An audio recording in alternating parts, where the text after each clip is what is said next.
चौधरी साहब, उपखंड अधिकारी पूनम जी, रामगढ़ जी मलिंडा साहब, हमारी चेयरमैन शोभा जी लाहौटी, तहसीलदार जी, सीडीओ मैडम, पत्रकार महोदय,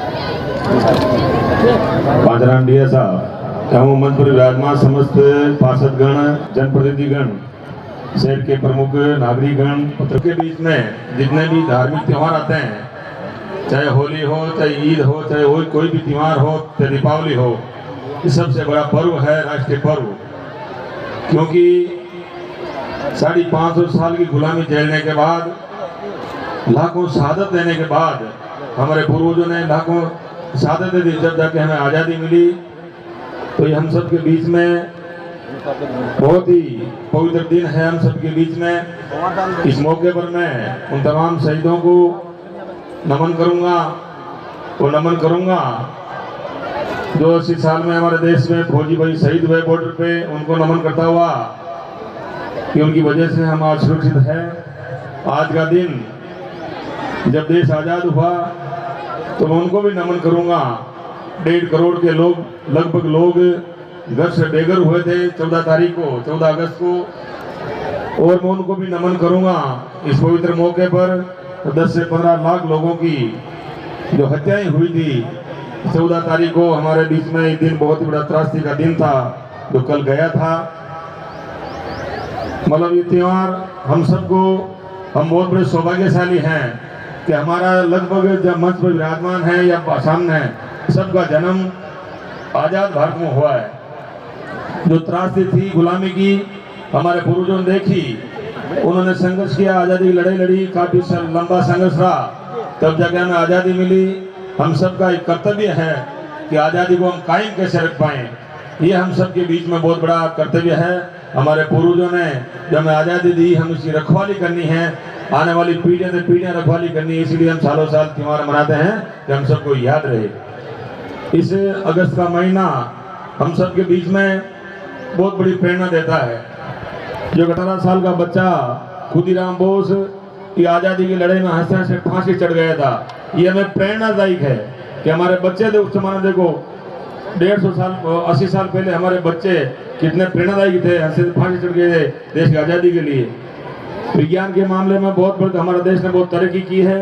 अभी हम सब के बीच में शुभांशु शुक्ला, एक नया नौजवान ऊर्जावान बच्चा जो अंतरिक्ष में जाकर आया है, तो हम सबको बच्चों से हम सबको प्रेरणादायक है कि आज हमारा देश आज़ाद होने में कितना आगे बढ़ा है।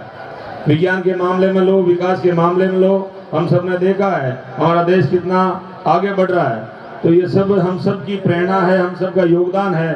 सरकारें अपना काम करती है, लेकिन हम सब नागरिकों का कर्तव्य बनता है सरकार के साथ हम कंधे से कंधा लगा खड़े हों, तब जाके देश का विकास संभव होता है। जब आज़ादी की लड़ी लड़ी गई थी तो एक जन आंदोलन चला था आज़ादी के लिए, तब जाके हमारा देश आज़ाद हुआ। हमारे आदरणीय प्रधानमंत्री मोदी जी जो स्वच्छता के लिए अभियान चला रहे हैं, मैं सबसे निवेदन करूंगा आप उससे जुड़िए। हमारा देश स्वस्थ होगा तो बीमारी दूर होगी, और हमारे बच्चे स्वस्थ होंगे और आने वाली पीढ़ी हमारी स्वस्थ होगी, तो स्वच्छता हमारे बीच में बहुत बड़ा एक जो है, इसको हम आगे बढ़ाना चाहिए और देश को सुरक्षित स्वच्छता के रूप में आगे बढ़ाना चाहिए। मैं आपसे निवेदन करूंगा। इस देश में हमारे प्रधानमंत्री मोदी जी ने पिछले साल एक पेड़ माँ के नाम, मतलब पर्यावरण की दृष्टि से हम सबको आगाह किया कि एक पेड़ माँ के नाम लगाएंगे। जब पेड़ लगेंगे, हमारा देश, हमारा राज्य, हमारा मेड़ता जिला हरा भरा होगा, तो निश्चित रूप से हम सब बीमार नहीं होंगे। हमने देखा है पेड़ पौधों की पर्यावरण की दृष्टि से कोरोना काल में हमने देखा है कितनी त्रासदी हुई थी, कितनी ऑक्सीजन नहीं मिली हम लोगों को।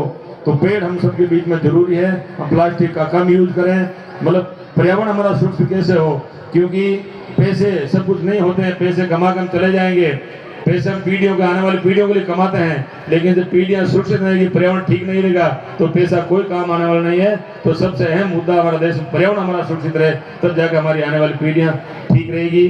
तो मैं निवेदन करूंगा, सांस्कृतिक धरोहर माँ के मामले में हमारा देश बहुत आगे बढ़ा है। माँ मीना की धरती से हम लोग आते हैं।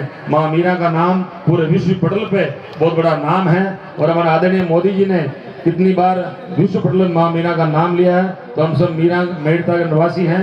हम सांस्कृतिक, हमारी विरासत, हमारी संस्कृति पर हम लोग ध्यान दें, आगे बढ़ें, तो तब जाके हमारा जो है हमारा विकास सही मायने में ठीक रहेगा। मैं जितने भी शिक्षकगण स्कूलों के बच्चे हैं मैं आपसे निवेदन करूंगा, बच्चों को आप देशभक्ति का जज्बा में सिखाइए, इनको स्कूल में ही आप देशभक्ति की जो है गाथा सिखाइए, उनको हमारे महापुरुषों को जीवनियाँ सिखाइए, तब जाके हमारी संस्कृति हमारी विरासत आगे बढ़ेगी। तो पुनः आप सबको बहुत बहुत शुभकामनाएं।